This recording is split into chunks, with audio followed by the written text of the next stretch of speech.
Salam cerdas, Ibu, Bapak, saudara-saudara yang saya hormati. Sesi membacakan cuitan saya, Awalil Rizky, di platform X atau Twitter. Kali ini membacakan 3 cuitan yang berhubungan yang saya cuit pada hari Minggu tanggal 19 Januari 2025 ya. Cuitan pertama itu saya tulis begini. Utang luar negeri Indonesia per November 2024 sebesar 424,06 miliar. Itu data terkini ya, datanya baru dipublikasi BPS di bulan Januari. Jadi biasanya publikasi BPS yang disebut dengan statistik utang luar negeri Indonesia SULNI itu adalah kondisi 1,5 bulan sebelumnya. Jadi 30 November dipublikasi pertengahan Januari. Tadi nilai utang luar negeri sebesar 424,06 miliar ini terdiri dari OLN utang luar negeri pemerintah 203,01 miliar dolar Amerika, Bank Indonesia 26,14 miliar, dan swasta 194,60 miliar. Ini sekaligus juga saya tambahkan keterangan, jangan tercampur ya. Jadi utang pemerintah dengan utang luar negeri itu berbeda.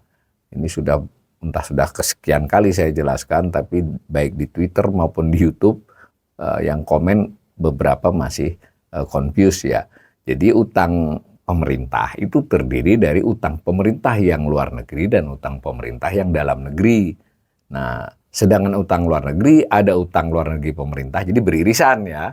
Ada utang luar negeri swasta dan ada juga utang luar negeri Bank Indonesia sebagai bank sentral. Mengapa ada utang luar negeri BI? Karena BI itu secara perundang-undangan independen, jadi dia merupakan entitas hukum sendiri. Data-data yang lama sebelum reformasi, utang pemerintah dan BI itu jadi satu, sekarang udah terpisah ya.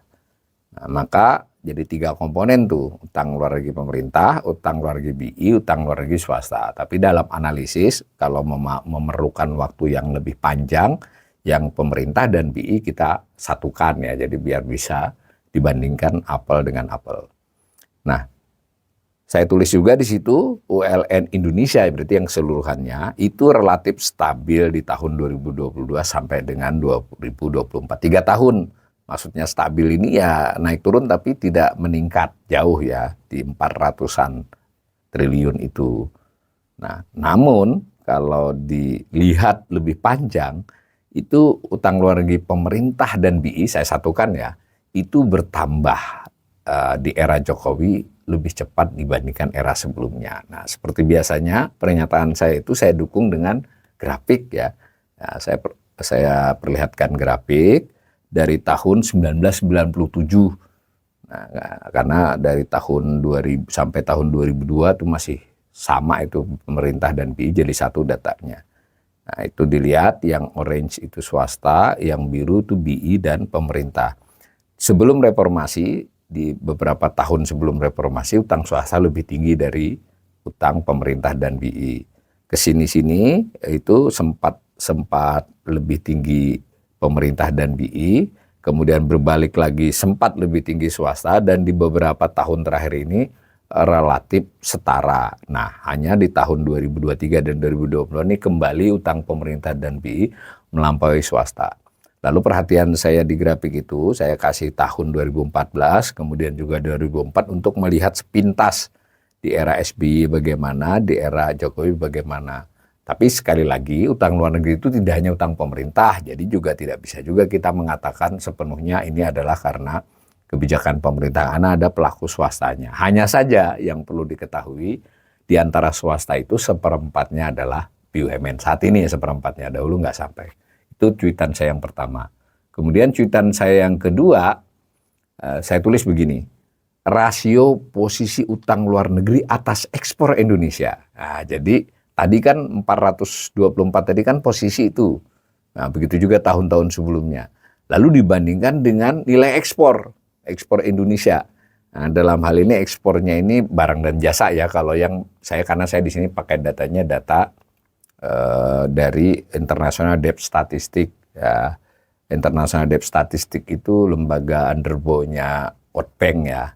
Nah itu dari dokumen mereka itu tampak bahwa utang luar negeri, jumlah utang luar negeri pada akhir tahun itu kalau disebut 2023 ya Desember, 31 Desember dibandingkan ekspor pada tahun itu, nah itu berapa? Kurang lebih begitu.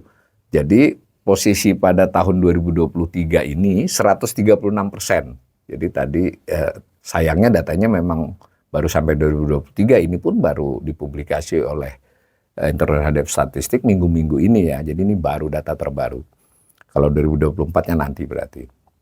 Itu 136%. Jadi masih lebih besar posisi utang dibandingkan total ekspor setahun. Nah, tetapi itu relatif baik ya sebenarnya kalau dari grafik kan, sebagaimana biasanya saya kasih grafik itu dari tahun 2009 ya, cuma lompat ke 2015-nya. Mengapa? Karena data di IDR-nya begitu ya, maaf di International Debt Statistic-nya begitu, IDS-nya. Jadi kalau mau harus dicari, diolah lagi. Tapi sementara ini untuk informasi saya buat begitu. Nah, dulu sempat meningkat itu 2018, 19, 20 itu meningkat bahkan mencapai 228% di tahun 2020 saat pandemi ya.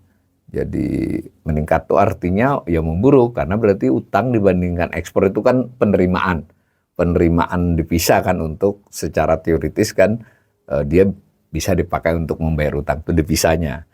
Nah, jadi lebih dari 2 kali lipat. Nah, sekarang sudah 136%. Cuma, ada cumanya ya, di 2022 sebenarnya sudah mencapai 123%. Jadi 2023 ini memburuk.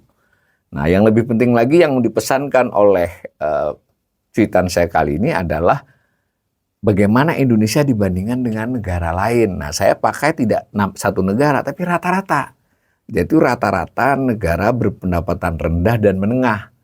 Ya berapa negara itu, mungkin 100-an lebih negara, itu termasuk Indonesia di dalamnya. Jadi ini rata-rata, kan begitu. Kalau kita membandingkan dengan orang yang lebih buruk, kita lebih baik. Kalau kita bandingkan dengan yang lebih baik, kita lebih buruk. Nah, kan lebih fair kalau kita bandingkan dengan rata. Dan rata juga yang sebaya. Yang sebaya kita ya negara berpendapatan rendah dan menengah. Idealnya hanya dengan yang menengah ya, tetapi karena data yang tersaji di International Debt Statistic itu adalah ini, low middle income ya, low and middle income countries, jadi LMIC ya, sama negara berpendapatan rendah dan menengah. Itu kita selalu lebih tinggi ya. Pada saat 2023 ini sebetulnya memang 96 ya, sudah memburuk tuh daripada tahun 2022. Jadi rata-ratanya tuh 96%, kita 136, berarti kita kan lebih tinggi. Saya ulangi ya, itu seolah-olah membandingkan posisi utang dengan pendapatan, kalau itu sifatnya rumah tangga misalnya, tapi ini sifatnya adalah utang luar negeri dengan ekspor. Jadi kita selalu lebih tinggi dibandingkan rata-rata LMIC. Artinya kita lebih buruk. Begitu ya pesan dari Twitter ini. Nah, kemudian cuitan yang ketiga itu saya tulis masih terkait utang luar negeri. Saya tulis rasio posisi utang luar negeri atas gross national income, GNI ya, itu sebesar 30% pada tahun 2023. GNI ya. GNI ini mirip dengan PDB, selisih sedikit. Jadi PDB itu kan singkatan dari Gross Domestic Products. Itu basisnya domestik, wilayah. Semua barang dan jasa yang diproduksi di wilayah Indonesia. Nah, mau itu faktor produksi asing maupun faktor produksi milik Indonesia. Lalu ada konsep GNI, Gross National Income. PNB kalau di Indonesia, Produk Nasional Bruto, ini kalau ininya Gross National Income di internasionalnya. Itu basisnya adalah nationality, kewargaan. Kewargaan itu nggak hanya orang ya, perusahaan juga. Maka dalam GNI itu faktor luar negeri yang berproduksi di Indonesia dikeluarkan, nilai tambah ya, yang produksi nationality Indonesia di luar dimasukkan, sedikit selisihnya. Ya sedikitnya signifikan juga sih. Nah, yang dipakai untuk perbandingan internasional itu justru lebih sering GDP dibandingkan disuruh lebih GNI dibandingkan GDP. Makanya saya juga kadang heran, sering narasi dari pemerintah kok selalu PDB. Ini kan pakainya GNI. Nah ditulis saya tulis lagi, rasio Indonesia di atas rata-rata negara berpendapatan rendah dan menengah. Seperti cuitan yang kedua tadi. Nah, menurut saya perbandingan dengan negara tertentu kurang mencerminkan kondisi ya. Di situ saya pakai kata tak itu karena habis anunya karakternya. Maksud saya begini, kita membandingkan dengan negara A yang wah dia rasio atas GDI atau PDB bisa dipakai dua-duanya sebenarnya. Itu lebih dari 100, kita kan cuma 30. Nah, ini malah bagus kita kan. Kalau sebagai JNI kita sebenarnya di 2023 baru 30 itu bukan 39 seperti PDB. Ada perhitungannya ya. Posisi utang luar negerinya juga tertentu. Nah, tetapi banyak negara yang lebih baik dari kita yang berpendapatan menengah dengan bawah. Jadi kalau berdasarkan ini, meskipun relatif kita membaik ya di 3 tahun terakhir ini, 21, 22, 23 itu kita membaik dan kondisi 23 ini ya masih lebih bagus lah daripada beberapa tahun sebelumnya atau setara. Tetapi dari sisi rata-rata internasional sebenarnya terjadi perbaikan yang signifikan. Jadi kita masih tanda petik ya masih termasuk yang lebih tinggi dari rata-rata ya. Lebih tinggi dari rata-rata, saya ulangi. Jadi lebih tinggi dari rata-rata kalau dilihat dari sisi posisi utang dibandingkan dengan posisi JNI ya. Jadi utang JNI itu sama dengan kurang lebih ya posisi utang dengan PDB. Tapi ini khusus utang luar negeri. Jadi kalau utang pemerintah itu kan beda tuh. Utang pemerintah itu dengan JNI ya di kisaran 39, 40. Kalau ini kan khusus utang luar negeri. Jadi hati-hati ya para pemirsa. Nah, tapi bagaimanapun informasi yang saya sampaikan dengan grafik yang saya olah ya dari sumber data International Debt Statistic 2024 terbaru, datanya sampai 2023, itu kita tidak bisa mengatakan posisi utang luar negeri kita lebih baik. Mungkin lebih baik di negara yang lebih buruk dari kita. Dari rata-rata berdasarkan ini kita lebih buruk. Dari cuitan kedua tadi juga kita lebih buruk. Jadi mudah-mudahan ini menjadi informasi tambahan untuk kita menganalisis ekonomi Indonesia.